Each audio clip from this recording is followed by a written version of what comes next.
Good afternoon, everyone, and Merry Christmas to all of you, and thanks for watching us here on KDKA Plus, as well as Steeler Digital platforms. I'm Bob Pompiani, along with Missy Matthews, as we get set for Tomlin Tuesday. It's a big week for the Pittsburgh Steelers coming up. They have a chance to wrap up an AFC North, and they can do it in a variety of ways here. Baltimore plays Green Bay on Saturday night, and the Ravens were losers at home the other day. New England came from behind to beat them, but the Steelers put up a big effort in Detroit and beat the Lions 29-24. What a difference the ground games were. The Steelers minimized what was really one of the best 1-2 punches in the game in Gibbs and Montgomery to the tune of 15 yards, and the Steelers, for their part, rushed for 235 yards, and they averaged 8.5 yards per attempt, which is a franchise record. It was incredible, some of the efforts there. Kenneth Gainwell, who's really emerged as a go-to kind of guy.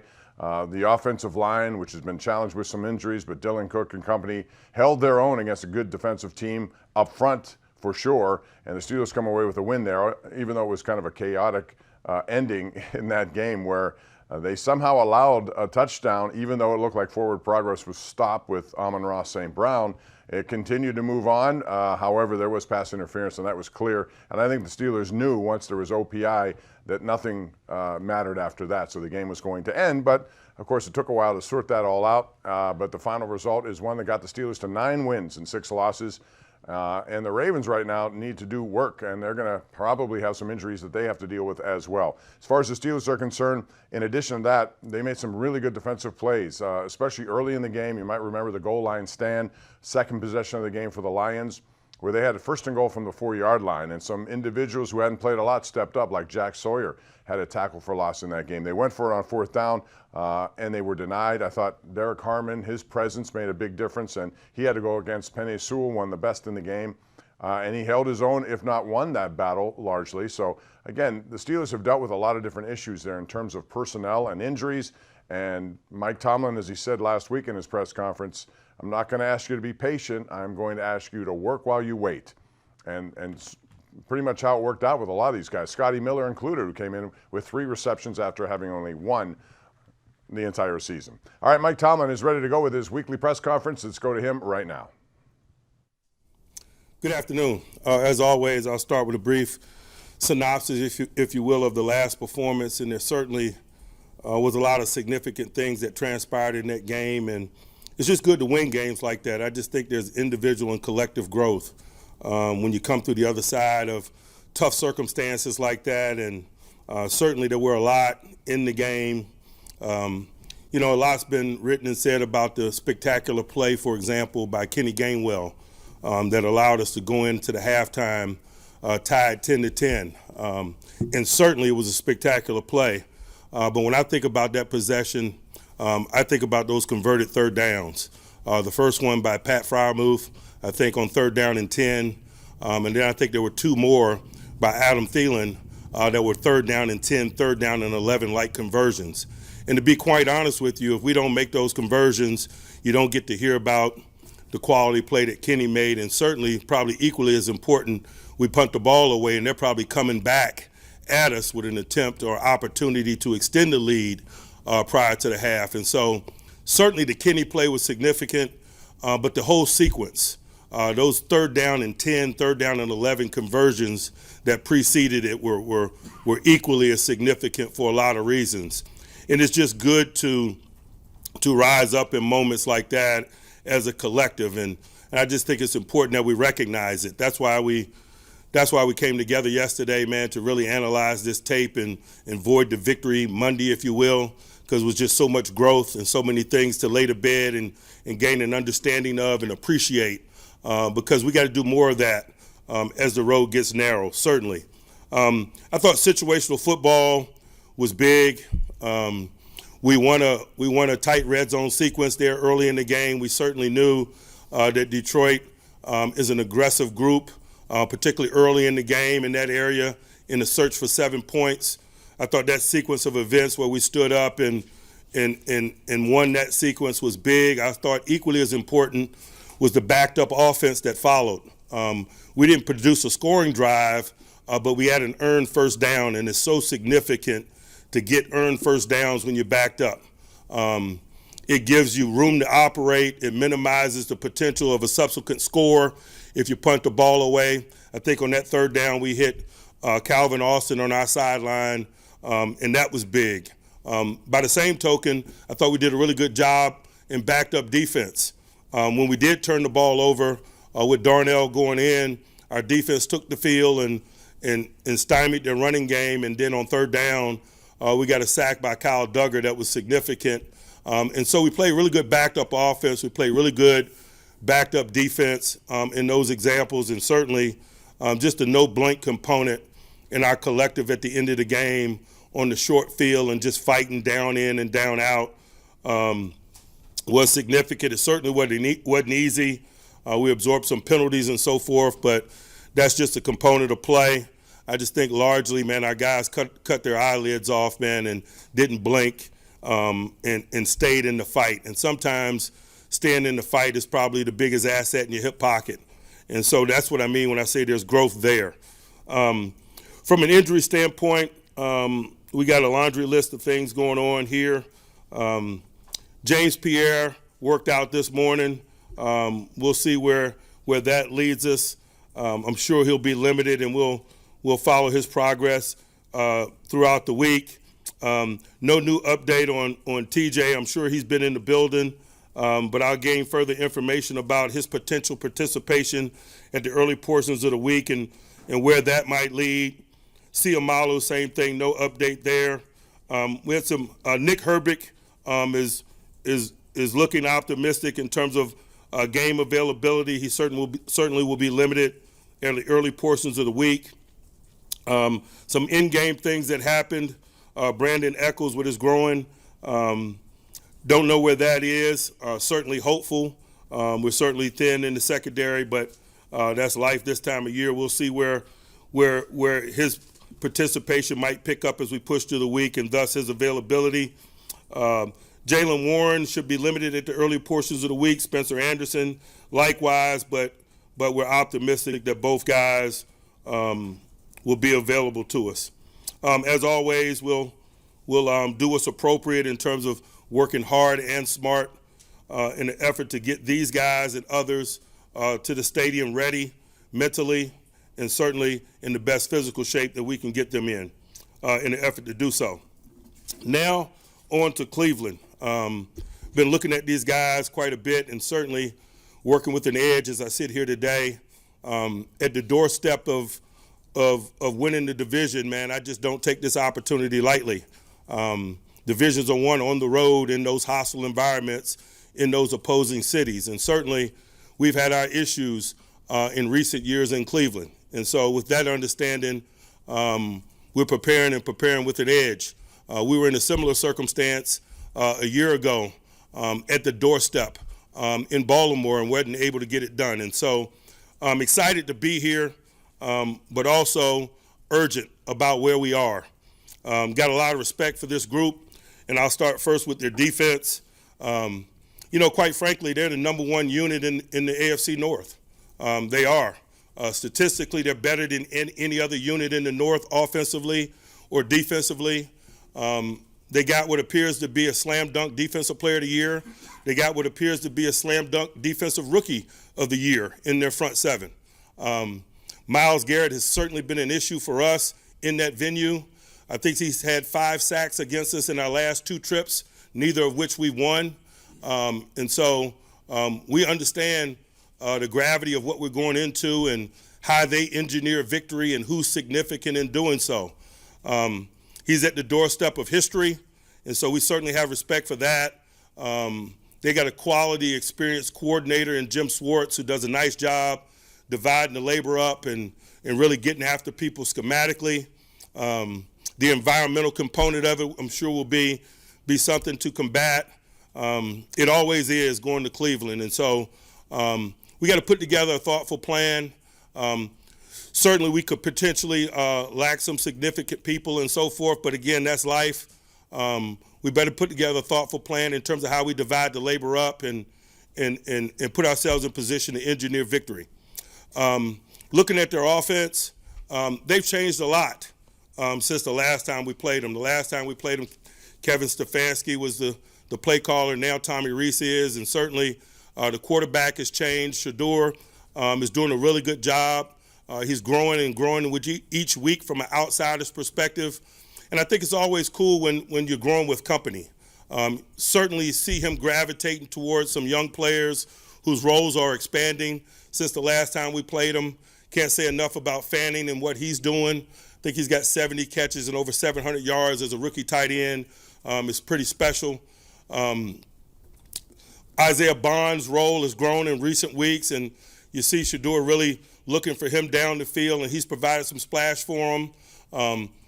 Acquisition they got from the Jets, and Malachi Corley wasn't heavily involved the last time we played him. He appears to be increasingly so now.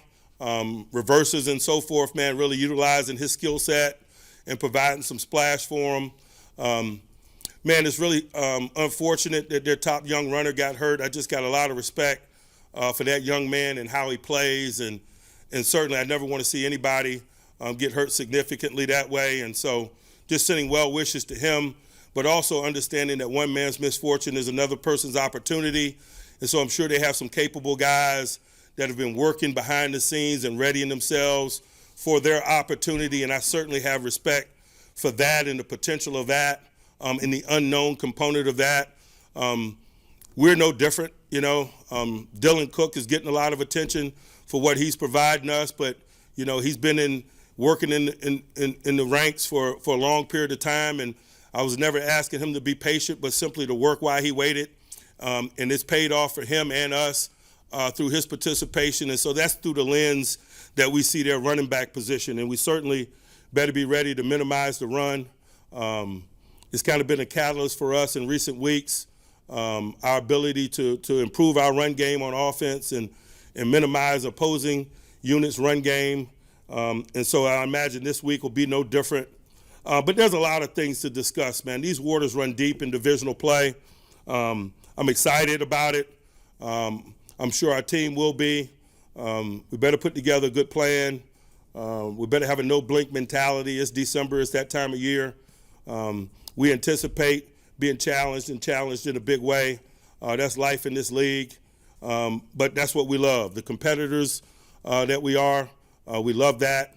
And so with that, I'll open it up for questions. Mike, I imagine you talked to DK Metcalf. Did he explain in your conversation what caused him to go over across the fin, and why did he go over? He did explain to me why he did what he did, and I certainly don't condone the behavior, but I support DK, and I really don't have a lot to add other than what I just told you.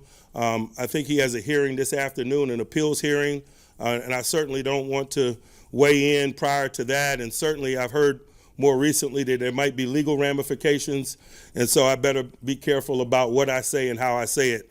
I'm sure you guys got a lot of questions. I understand that, but that's just the posture I'm in as I sit here today with so many components of this thing yet to be resolved. Mike, I know it was an unusual situation, but does the team have any protocols to sort of prevent or to monitor, make sure players don't kind of go over there and have that sort of interaction? I know there's a lot going on in the sideline during the game. Exactly. So is that a yes or a no? Do you have protocols or not? We certainly may, but I might not be privy to it because my eyes and attention is what's going on the field. But we have a top-notch security group, et cetera. Everybody in the National Football League does. It's not only from an organization's perspective, but it's a global component to it as well. From a football perspective, what do you lose if DK is not available specifically this week? One man's misfortune is another man's opportunity. A guy like Roman Wilson, for example, who has been working extremely hard and growing throughout the course of this thing, but had his role reduced in recent weeks, man. I'm excited what this opportunity might mean for him to display growth in the midst of the time where he hadn't been participating, to show his professionalism and his readiness and how he's been sharpening his sword for battle in the ranks while he hadn't been playing, for example. And so I just think that's always the lens in which I see it, whether it's discipline in nature or injury related. You can waste a lot of time pining for those that you don't have. As a leader, I think it's my job to work and prepare those that I do have and position them to live out their dreams and be positive contributors to a winning effort. When you say support DK, what, if anything, does the organization do to aid him in his appeals process? Again, I'm behind the scenes in that. I'm sure he's gained some assistance from us from a front office perspective, but I've just been putting together a plan to play in Cleveland this week. Mike, 2 questions. What was your reaction when you saw that video? I'll keep that to myself. Does the organization or you prepare players for volatile rhetoric thrown their way? And have you heard it in the past? How have you reacted to it? You know, I just think volatile rhetoric is a component of our business today, unfortunately. It just is. But not only our business, college, youth sport parents. It's just, I think it's just a component of sport that's developed in a big way in recent years, and it's unfortunate. But really, I have nothing to say about the matter other than that. Mike, when you say legal ramifications, do you mean from DK's side or the fan side, or can you expand on that? No, I can't. DK has a history with this fan. It was reported he's reported this fan to security before. Is there more that the NFL should or could do to protect players in that situation? Again, I respect your questions and the fact that you guys have questions, but it's just so many components of this situation that are yet to be resolved. Me speaking on it in detail and particularly expressing my opinion regarding things doesn't help the circumstance in any way. Mike, DK has obviously had a number of sort of flashpoint incidents over the course of his career. What's he been like on a day-in, day-out basis with you, and is that a part of your saying, I support him? He's been great. He cares. He works hard. He's a heck of a guy. He's a good teammate.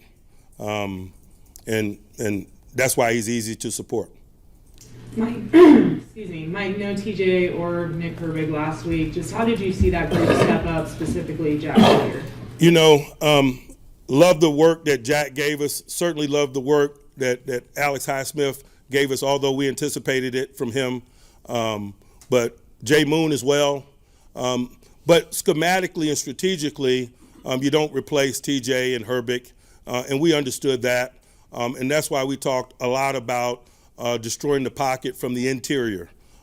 We did have full strength on our interior pass rush. They had an elevated center, I think, on their side. And so we approached the game that we had to win on the interior because we could get them off the spot and destroy the rhythm of their operations in doing so. And so schematically, we put together a plan with that in mind. And it didn't take long for that to show itself. I think the second play of the game, Benton had a sack.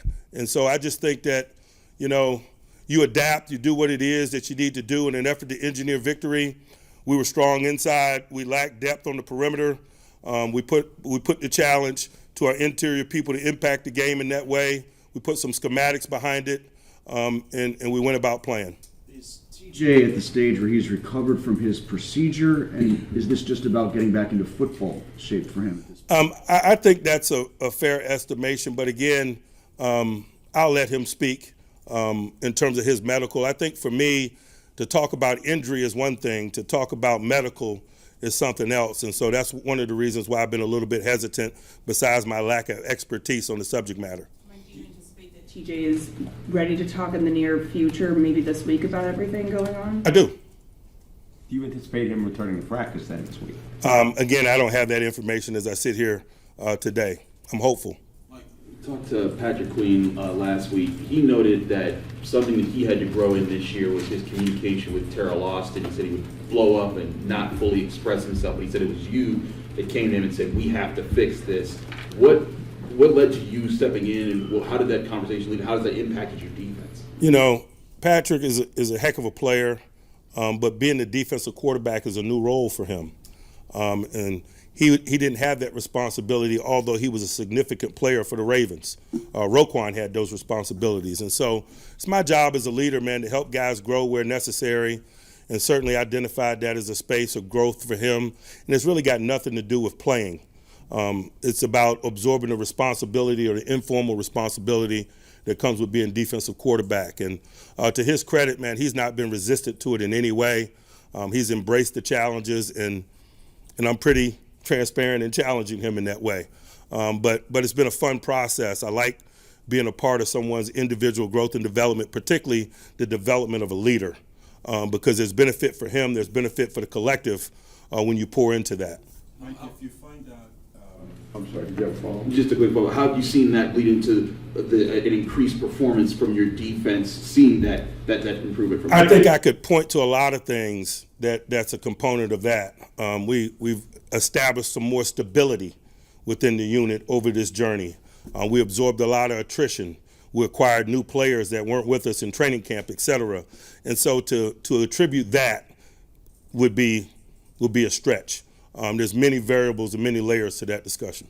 Mike, if you find out Saturday night that the game against the Browns doesn't mean anything in terms of the division title, will it alter any last-minute decisions on personnel? You know, it may. I hadn't thought about it at all. To be quite honest with you, I just found out this morning that game is Saturday night. I just learned to be tunnel vision over the years. But as I sit here and make plans today for tomorrow in the effort to lay a foundation to engineer victory, that's something that's of very little relevance to me today. I have plenty of time to ponder those things after we get a little bit more solid about preparing ourselves to play the Cleveland Browns. Mike, you have some significant milestones either approached or coming up. Any thoughts? None. It's about this journey with this group. I'm doing a disrespect to this journey and these guys that I'm fortunate enough to lead and work with if I view it any other way. I'm appreciative of some of those things. It's been a blessing, but really of no relevance as I stand here today, man, leaning in on this Cleveland Browns opportunity this week. It's just so many people in this collective that it doesn't apply to. And this football being what it is, it's the ultimate team game. I better display that focus. Do you expect Dylan Cook to get some help if Myles Garrett's on the other side? And how much help has he been getting, in these last few games? Everybody gets help against Myles Garrett. I just finished watching San Francisco tape. Trent Williams got help. And so certainly he's going to get help, but certainly everybody has gotten help. And it hadn't slowed down the train. He still's got 22 sacks. I imagine most of those are not one-on-one plays. And so we're going to do our due diligence, but we're not going to act like or pretend that we're reinventing the wheel here. We better put schematics around him. He better play well. And we better stay out of one-dimensional passing circumstances. And you still might not stop the bomb from going off. That's been how impactful this guy's play has been this year. He's always been very good. I'm sorry, Mike. What was y'all's evaluation of Shador in the spring, and sort of how have you seen him develop in the last couple of? It does not matter.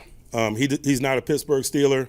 He plays for the Cleveland Browns. I'll let the Cleveland Browns talk about his evaluations. Well, what have you seen from him these last few weeks? In terms of his development from the first time he got in, maybe to the most recent? Again, I haven't looked at it through that lens. I'm looking at it through the lens of somebody that we need to compete against this week. His growth and development is not my charge. Preparing a plan to minimize what he and they do is my charge. Mike Garrett's always been very good, but he's 30 years old now. He's having the best year of his career. What have you seen that's different about his play or the way he's using him that has him at the doorstep of history, as you said? He's a freakish talent. He's experienced. He's healthy. But he's also probably in year 2 with Jim Schwartz. And it's reasonable to expect people to get better from year 1 to year 2, whether it's an individual or whether it's a collective. And certainly Jim's been doing it a long time and doing it at a high level. I imagine there's an uptick in not only him, but everybody in terms of just being in year 2 in that system. And what you're watching is probably the benefit of that. I don't think got a point to run away from Cam Hayward a lot this season. And in this game, when they did it, it seemed like your guys really stepped up. Keanu Benton, Derek Harmon. What have you seen from their efforts to improve in the run defense, and where are they at in that effort? I've read some of the narrative about Derek Harmon and his run game exploits, and so I'm not going to do anything to diminish that. Maybe he is just the monster that the narrative says he is. Talk about the growth and development of Kenneth Gainwell and how he fits within the boundaries of your team. Man, Kenny's an awesome football player first. He's multi-talented. I've told this story several times when speaking of him. He really got on our radar when we played him a year ago when he was in Philadelphia. He was really significant in that game. He returned kicks, he covered kicks, made a tackle on kickoff. He converted a couple significant third downs in the first half that produced, I think, 17 points for them. Just Saquon cast a large shadow. And so we certainly thought he was a capable guy and that there was more there if given an opportunity, and I think he's proven that.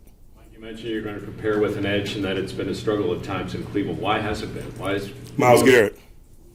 I outlined it. He had 5 sacks the last 2 times we've been there. He's a game wrecker.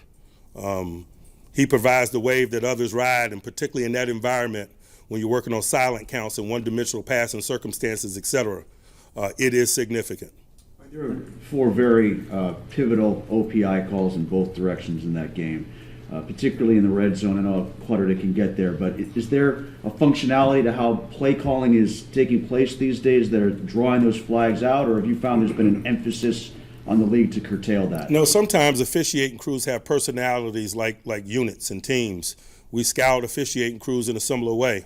I think going into that game, that crew had called the second most penalties per game of all the crews in the NFL this year. And so we went into the game understanding that we needed to play clean, that could be a component of the outcome of the game. And so that's just football in today's world. There's information at our disposal. We're able to scout crews and understand their personalities, the things that they call, the things that they don't call, and prepare during the course of the week accordingly. Mike, what is it about Ben Skoranek that has made him such a good special teams player and gunner? And was that tackle in Detroit an example of why he is a Pro Bowl player? He cares a lot. He cares hard. He's really talented.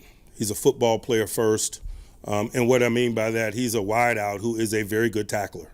In the same ways that Kenny Gainwell is a running back who is a very good tackler. And you just always love doing business with guys like that. They provide value in other ways other than getting the ball. Really enjoying our experience with Ben. It feels a lot like Darius Haywood-Bay. And we had some significant years with him as a wide receiver who was really special teams capable and had passion in that space and knowledge and expertise in that space and enjoyed tackling. Talking about the injuries, I don't think you mentioned Calvin Austin. Is there an update on his hamstring? I don't have one. I acknowledge that it is there, but I don't know if he was in the building yet or where that might be in terms of his participation or non-participation tomorrow and thus forward. And I'm sorry I forgot that. Jack Sawyer pitch into the collective on defense, especially this being his first start and the effort that he put in the run defense. When given an opportunity, man, Jack continues to prove that he belongs. But that's what we loved about his profile, to be quite honest with you. He's not a guy that runs from it. He's a guy that runs to it. He's got unbelievable belief in self for a young guy. He's made some plays already. He had a sack going into the game, an interception. He makes a lot of plays on special teams, and oftentimes a young guy that's not getting a lot of defensive opportunity, that's the first space that they show their capabilities, and he's done that. And so I don't think any of us are surprised by his willingness and ability to be a positive contributor to us. Just that's what we expect from him. How do you feel about the collective of young players that you guys have been amassing on defense? Guys like Keanu in his 3rd year, Jack as a rookie, Harmon as a rookie, Black as a rookie. Just you guys seem to have a lot of young guys that are pitching in and learning how to fit in. It's been needed, particularly up front, as I mentioned. We've absorbed a lot of attrition during the course of this thing. Dean Lowry, Dan, Loudermilk. One man's misfortune is another guy's opportunity, and I think we did the right thing, man, fortifying depths with those bigs dating back to last spring, acquiring those 2 young men via the draft, and to go along with Jack Sawyer, it's certainly been needed. Anyone else? If you clinch the division, do you plan on resting guys in Week 18, and what does that matter? I haven't contemplated the ramifications of Saturday's game, so you know I hadn't pondered that. Mike, what is the value of a Spencer Anderson and all the different things he can do, and how unique is it to have a guy that can go guard, tackle, fullback? Man, can't say enough about his versatility and his intellect. But he did that at Maryland. He played every position other than left tackle at Maryland, and that was a component of us really liking his profile. You got to value versatility when you're picking later in the draft, and he certainly displayed that. And but I don't want to have him in a box either. We believe he's a guy that has starter capabilities and the potential for that in his future as well. But certainly in the short term, he's been an asset to us with all the things that he's able to do. Mike, just one more on DK, just to be clear, because there have been some second and third hand reports. Did DK tell you that the fan said a slur to him? I won't discuss what he and I discussed, and I think I've been pretty clear there. Anyone else? Will you speak on his behalf at this hearing that he has today? Again, I'm not discussing anything as it pertains to this because it doesn't help the unresolved component of this circumstance and situation. All right. Thank you, guys. All right, that's Mike Tomlin after a win, and after, of course, the topic of DK Metcalf, Bob Pompiani back with Missy Matthews, and that situation will play out. There's a hearing today, and we'll find out what it is, but as of the moment, it's a 2-game suspension. So, you know, when you look ahead, based on that, the football part of this is what happens if he's not there, and that game means something on Sunday, which it could. Yeah, I think regardless, you have to move forward and prepare this team. You don't know what's going to happen Saturday night between the Ravens and the Packers. Both teams are dealing with injuries. You just have to prepare to play Cleveland, and you worry about, you know, week 18 after that. So something that we're going to have to move forward with. I feel like at this point you just anticipate not having DK for this game, and if you get him, great. Yeah, I think that's the way to look at it. A lot of other things to look into when we come back. In case you missed it, an update on TJ Watt. We'll also get into Calvin Austin, who was injured in this game. And we'll take a look back at really a tremendous effort in Detroit for 3 quarters, especially when the Steelers just dominated, I thought, the Detroit offense specifically. We'll get into that and more as we continue on this Tomlin Tuesday, right here live on KDK Plus and all your Steeler digital platforms.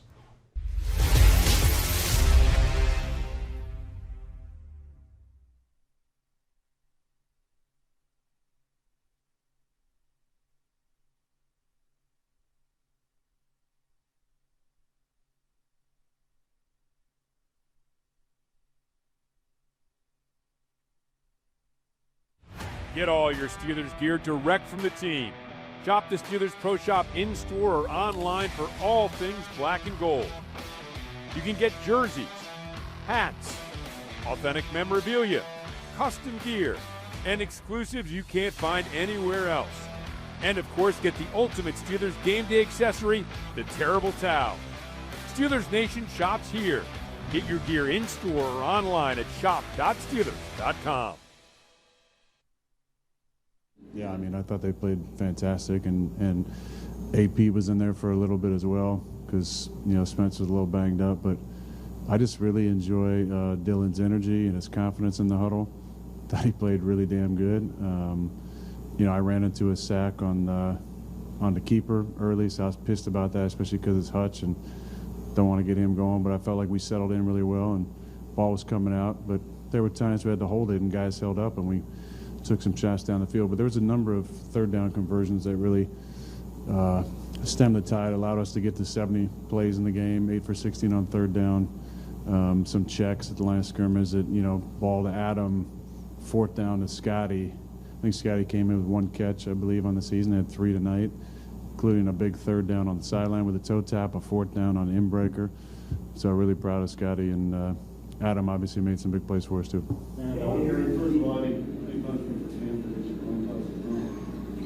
I figured that I missed a side conversation between him and Mike. He's real territorial about, he's the one who gets to call it, and so I'm fine, I don't care. But we win the toss, and he goes, defer. I looked at him and said, what? In my head, I didn't say it out loud because I was like, oh, I don't want to act like I wasn't in the conversation, you know? But then we jogged over, and he said, I blacked out. I don't know. I said, hey, Head, I thought we were taking the ball. He goes, I just blacked out. Our fans are here. Give them something to cheer about today. The crowd at Acrisure is so loud. There's nothing like game day in Pittsburgh. Oh my, TJ! This defense is swarming. And it's kicked off. Wow, what a catch! Get 2, touchdown, Pittsburgh Steelers. We'll see you at Acrisure Stadium. Here we go.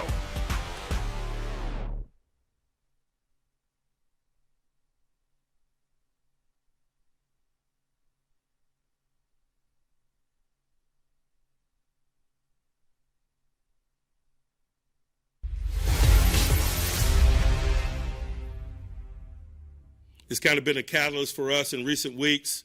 Our ability to improve our run game on offense and minimize opposing units' run game. And so I imagine this week will be no different. Mike Tomlin talking about success on both sides of the ball when it comes to run games, Missy, and boy, to generate 230 yards, that's over 8 yards a carry, I think 8.5. Never before has a Steeler team done that in a single game in their history, which is stunning to say, given how many great running backs have been here. But then to limit that team to just 15 yards says a lot about what those guys did, especially in the middle of that defense. Yeah, I think especially not having TJ Watt, Nick Herbig, you were hopeful you might get him. Obviously, he was downgraded to out before the game. But I think getting Derek Carmen back, he's playing in his hometown. And as Coach had said in that, around that soundbite, destroying the pocket from the interior. And they certainly did that. Keanu Benton had that big sack.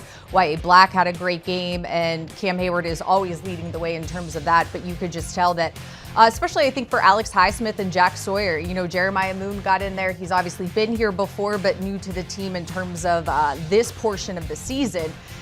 Those guys, they got a lot of reps in, a lot of plays, but I thought, especially that last drive, just being able to hold the Lions, because you knew that offense was capable of going down the field and finding the end zone, and they all played phenomenal. And you see the tackling there too. I thought very secure tackling, especially by PJ or by Patrick Queen late in the game when he had to make a stop at the goal line that really ended up saving them points. He's been all over the place.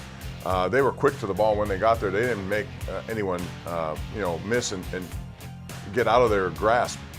Even this situation here, when you see this kind of play, complimentary football that led to that safety by Kyle Duggar, they had fumbled, and you think, okay, now you're going to miss points. They get the ball, but man, the defense stepped up and turned it into 2 points, and then they got the ball right back. Yeah, and I think, your point about Patrick Queen, he's been playing like a maniac in a good way, and just leading the defense as the defensive play caller, the green dot guy. So it's definitely been good to see, and I think, it's peaking at the right time. You hopefully get some bodies back this week, hopefully if not the following week, and you make it to the postseason and everybody's good to go. So we'll have to wait and see what happens as they prepare for Cleveland this week. You mentioned Derek Harmon. I think it's important to point this out again. He was going against one of the best guys in the business there. Yeah. And he had missed time, and you wonder how much he was going to play coming off the injury.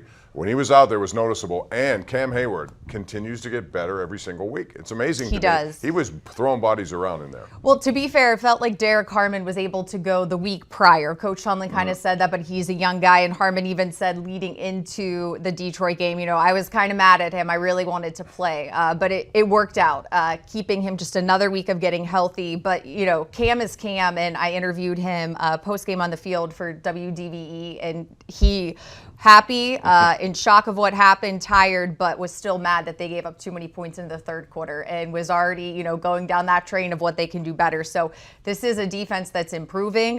They are not satisfied with what they've done, and they will still have to continue to do good work. I jotted this down real quick before we go to break here, and Joey Porter doesn't get enough plaudits for what he's been able to do. In his last 20 targets, he's only given up 93 yards and no touchdowns. And he seems to, battle through the grabbing that he's been doing earlier. He's working through it now. He's still very close to guys, and he's tough in his coverage, but those numbers speak to what he's been able to do. Yeah, the forward progress that was stopped on that last play, that was him and Ramsey. Yep. Yeah. Ramsey got pushed aside, but it was Porter who came over. And that's a whole other situation that we'll maybe get into about why they called that a touchdown, even though it didn't matter. We're going to take a break. We'll also talk about the Browns. Now, they're eliminated from things, but they've made it very difficult on the Steelers in the last 7 trips there. We'll talk about that and more as we continue right here live on KDK Plus and Steeler digital platforms.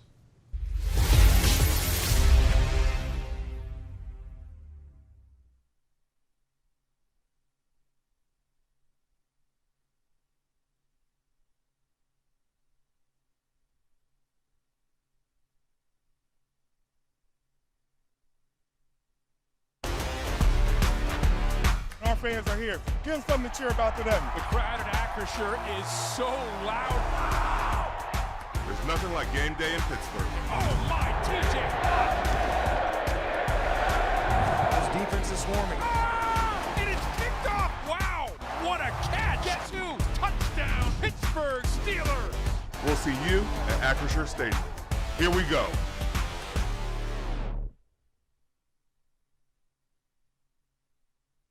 We don't apologize for winning. We don't care how it's done. But I'm really thankful for all the men in our locker room. It's a group effort, and I think that's the way we like it. strong tackling all across the board, the attention to detail, staying in our gaps, you do that. Hopefully we can build on it. It's something that's got to be a staple for us going forward. Very important. They were dealing with some injuries, younger guys. We talk a lot about myself, Keanu, Derek Harmon, Wyatt Black, Azezi, you name it. We all got to be responsible for, the interior pressure. We were leaking a little bit on the outside, so it really came down to us.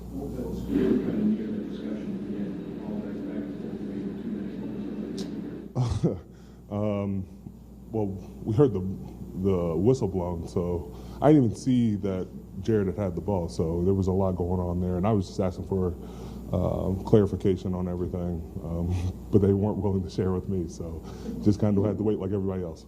You confused? Did you thought you won? I thought we won.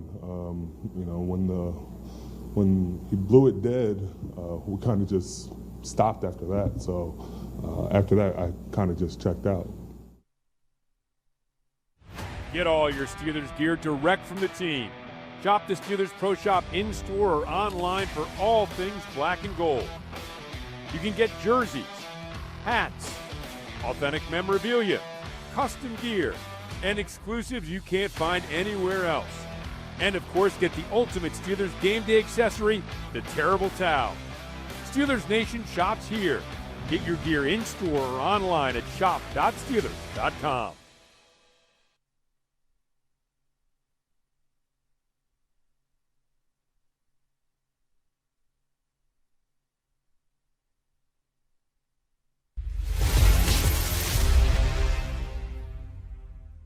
Everybody gets help against Myles Garrett. I just finished watching San Francisco tape. Trent Williams got help.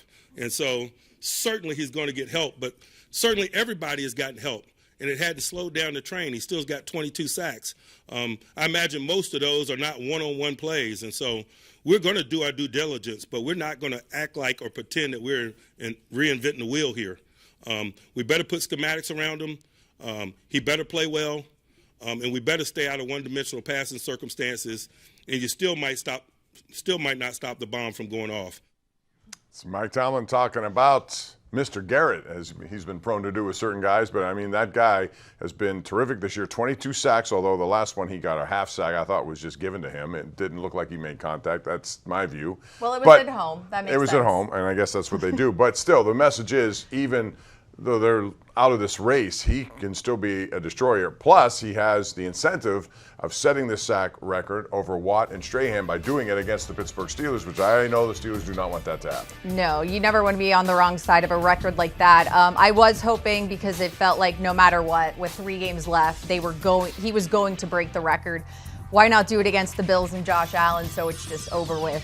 You do not want it to happen against the Steelers, but he only needs a half sack to tie it, 1 sack to, reset it, and to have that with still another game after that to play potentially, and, to add to the total. But Coach Tomlin was asked simply, why have the Steelers not had success in Cleveland, it feels like, in recent years? And he just said Myles Garrett.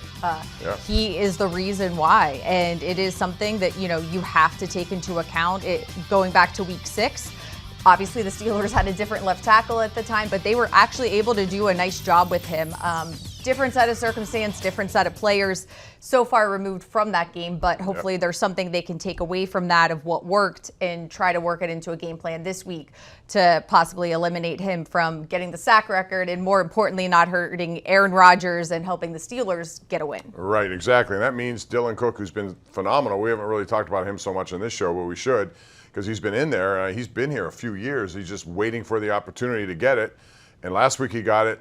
Played well this week, and this week I thought was different because he did not have a veteran like, say, Amalu. And normally a veteran can help a young guy over there. He wasn't there, so now this week I would expect there, whatever the help is, but he has acquitted himself very well, especially on those 2 45-yard touchdown runs by Jalen Warren. I mean, he was terrific there. Yeah, that's definitely why I'll be keeping my eye on the practice report to see what Isaac Seumalo is able to do in practice this week, if anything, if you'll get him back. And, you know, Dylan Cook talked about it after his first start and said how essential it was being next to Isaac Seumalo, who was helping him, you know, find out where the mic was, the different things that you do as a savvy vet on the offensive line to, you know, pull a Coach Tomlin there. But it is true, and he did a phenomenal job without him of just continuing to build, and hopefully this is something he keeps stacking and stacking. But as you said, little tough test for him in his third full start, as we should say, coming up with Myles Garrett and the rest of that Cleveland defense. Baptism by fire, that's where you find out, and he's been thrown into it and done well so far. In this video, you also see guys like Scotty Miller stepping up too. You know, he only had one catch all year, and all of a sudden, you're wondering, who is that number 13? Scotty Miller. Odds are he's still there, and he made 3 big catches in a row.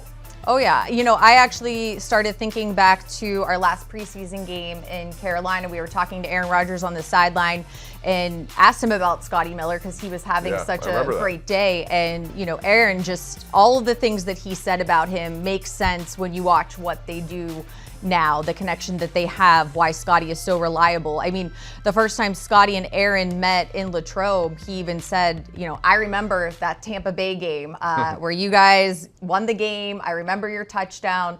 And Scotty is that reliable guy, and he can also play special teams. So it will be interesting to see how things move along depending on if DK is available or not and when. Another guy besides Myles Garrett is second-round pick Carson Swessinger, and he's been terrific this year. He has more tackles than Jack Campbell, and they just saw him. And so he's probably another guy they have to account for in that Cleveland defense. All right, when we come back, in case you missed it, we'll go over the DK Metcalf situation, what Mike Tomlin had to say about that, and more as we continue right here on this Tomlin Tuesday. Don't go away.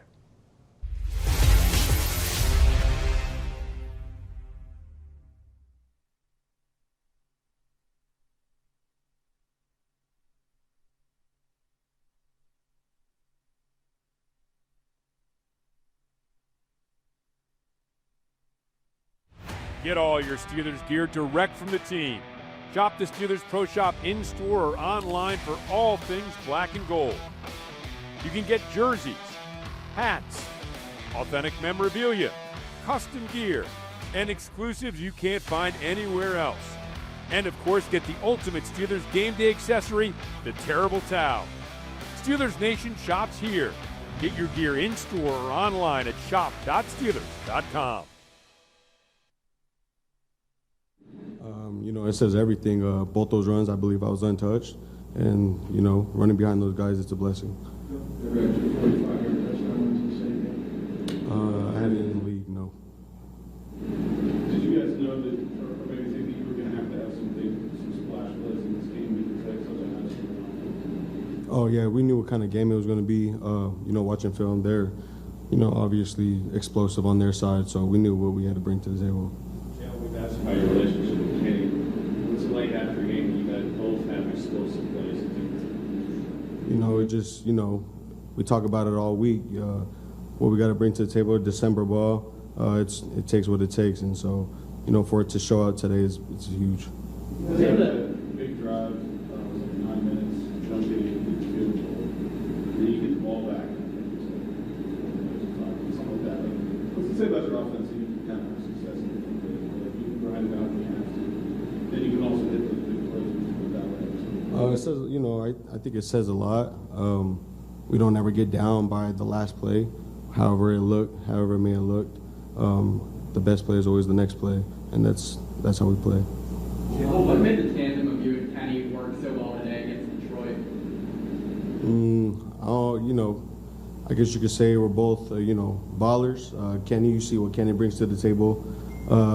You know, that's my dog right there, and seeing him succeed, it means a lot. Our fans are here. Give them something to cheer about today. The crowd at Acrisure is so loud. There's nothing like game day in Pittsburgh. Oh my, TJ! This defense is swarming. And it's picked off. Wow, what a catch! Guess who? Touchdown, Pittsburgh Steelers. We'll see you at Acrisure Stadium. Here we go.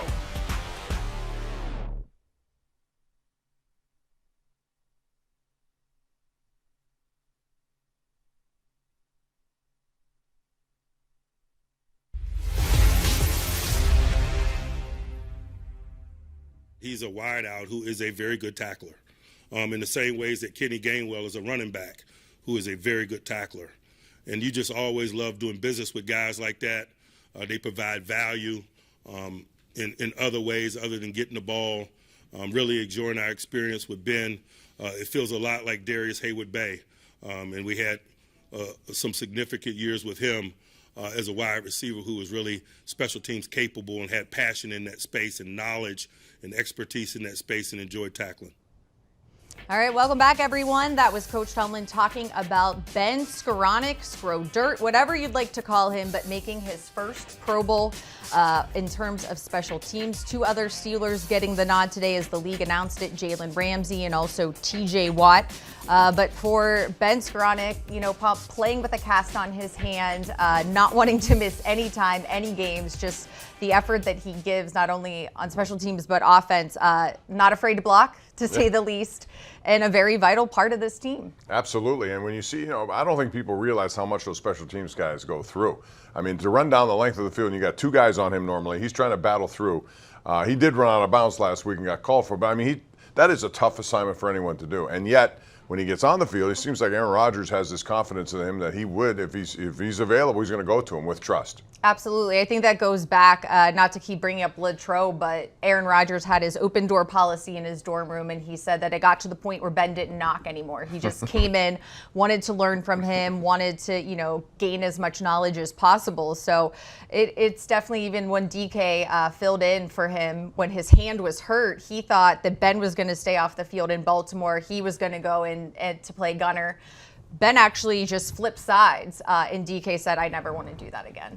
Yeah, he's one of those guys that was taking advantage of every opportunity he's gotten, and he is, would you describe him as just a football junkie? Because that's what I feel when I'm listening to him talk. Yeah, his dad is from Fayette County, I believe Uniontown. I'm not quite positive if that's correct, but I know it's from somewhere out there, and you can tell he has that Yinzer blood in him. He even talked about it, and just the mentality that he has. He is the youngest in his family, and said that he always had to play up to play with older brothers, and that really helped him, and was always put in some pretty hard situations. But you kind of see that mentality translate now that he's in the NFL. And special teams have been a big part of the Steelers' success now at 9-6. So Missy, this weekend they could celebrate a division championship by watching Baltimore lose. And even if Baltimore wins, the Steelers still control it. They beat Cleveland, they win.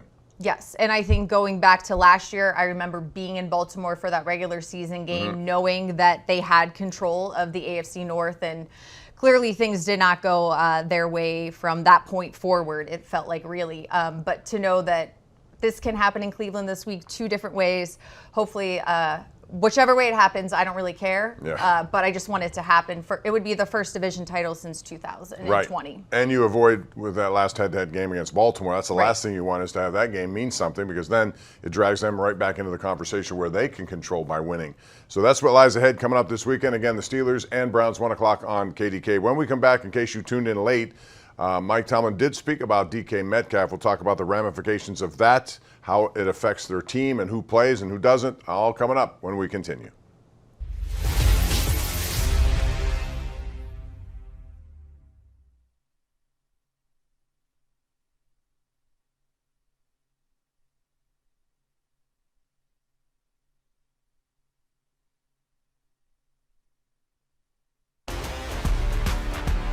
Our fans are here. Give them something to cheer about today. The crowd at Acrisure is so loud. Wow!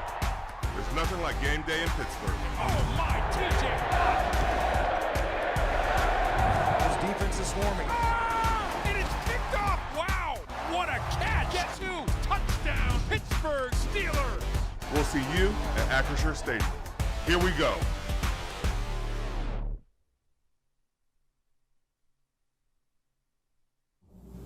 Man, Aaron called a play, and he was told me just go out and run a go ball.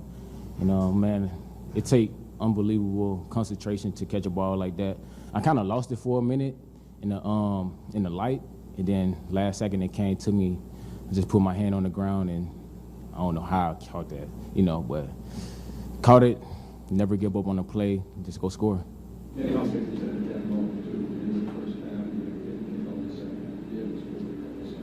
Yeah, that's real big, you know. Score before the half, come out in the second half, and then put up another score, they'll be real big and trying to, control the game that way. That'd be big. Their offense has been one of the best in the league all year. You have a feeling coming in, you guys are going to have to hit on some of those splash plays and sort of, you end up getting ahead of sort of keep pace with that offense. Yeah, we knew we had to stay in front of them guys, and we know how explosive that offense is. And, we kind of did our thing for a little minute, and they kept fighting, and we kept fighting, and, we came out victorious on it. Kenny, on that catch, can you describe the degree of difficulty on the catch? Like, how do you compare? How do you make a play? Man, I don't know. I just think it takes unbelievable concentration, knowing that you have to come back to the ball. What I did was I tried to draw a flag. If the ball was going to be too far, I tried to draw a flag, but at the same time, I tried to come back to the ball, and it just sat in my hands, and I just caught it and went and scored. Get all your Steelers gear direct from the team. Shop the Steelers Pro Shop in-store or online for all things black and gold. You can get jerseys, hats, authentic memorabilia, custom gear, and exclusives you can't find anywhere else. And of course, get the ultimate Steelers game day accessory, the Terrible Towel. Steelers Nation shops here. Get your gear in-store or online at shop.steelers.com.